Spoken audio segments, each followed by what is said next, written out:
NFL playoffs, AFC divisional round, Sunday night primetime, Chiefs, Bills. Let's get into it. This is the seventh meeting between these two teams since 2020. Last five have all been in KC at Arrowhead, with this one being played in Orchard Park. It's going to be Patrick Mahomes' first road playoff game in his career. No real line movement on this game. It's been Buffalo minus 2.5, but it's an expensive 2.5 as the juice is shaded towards Buffalo.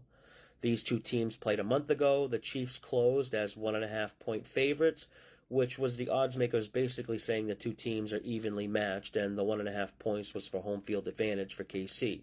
But that line opened KC minus 3, and Bills got sharp money all week, and it was validated with the Bills winning outright. So the line now in this game, Buffalo minus 2.5, minus 120, which is basically Bills minus 2.75, makes sense considering the result of that first game, but then also the run Buffalo has been on recently. Now, I almost was going to wait till the weekend to record this game preview because there's still a lot of uncertainty surrounding several players who are dealing with injuries, so keep this in mind. I'm working with the info I have as of Thursday afternoon, and from the time of this recording and then actually posting this video, a lot can and probably will change. Definitely from now and game day on Sunday, 3 days away. The Bills' injury report is a mess. They got really banged up last week versus the Steelers, all on the defensive side, starting at the linebacker position, Dodson, Bernard, and Spector. Then in the secondary, Teron Johnson, Taylor Rapp, and Rasul Douglas, and Christian Benford. These are all guys that left with injury in the Steelers game. Trying to sort through all the injuries and read between the lines is tough, but if I had to guess, I think linebackers Terrell Bernard and Spector are going to miss. As far as the defensive backfield goes, Teron Johnson, he's in concussion protocol. It's his second one. He did return quickly before from concussion. And the way I see concussion protocol in the playoffs, it's more of a suggestion of caution rather than some strict guidelines teams have to follow. But I think it's too quick of a turnaround. I think I'd be surprised if he plays. Rasul Douglas will play, no doubt, I'm sure. But Benford and Rapp, they didn't practice again today and think they're a long shot to play this week. The offensive side of the ball for the Bills seems healthy besides Gabe Davis. Not sure his status, but bottom line is the Bills are banged up.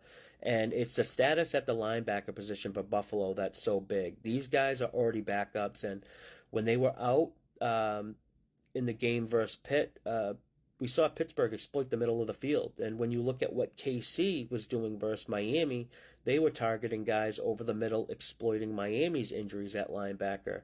They called routes over the middle with the guys they trust most, like Rice, Pacheco, and Kelsey. And the Bills' defense is what's been driving them down the stretch here.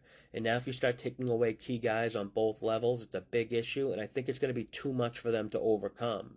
Now, I've talked about this several times in Kansas City previews, going back to before their game against the Bengals and how they had a team meeting to concentrate on playing faster and then tightening up on offense, simplifying calls in the huddle in order to get to the line of scrimmage faster and allowing Mahomes to go through checks. We saw this change take place versus Cincinnati, and it worked great. Week 18, they sat starters, so we can throw that game out, but then we saw this change again against Miami, and it also worked great. Despite the game being played in freezing temps, the Chiefs had their best offensive performance in months with 409 yards. Didn't exactly translate to points on the scoreboard because they stalled out in the red zone going 2 for 6. But 27 seconds per play is the fastest snap-to-snap time for the Chiefs all year, and this is an average, which includes snaps when they had a big lead. Now, the only problem is we've seen this offensive change work against the Bengals defense that ranks bottom 8 and a Miami defense that was dealing with cluster injuries on every level. So is it the change that's making the Chiefs look better, or is it opponent faced? And now, will the Buffalo injuries, the Chiefs get a break here, but regardless of the Bills' defensive injuries, this will be a step up in class for the versus the Buffalo defense.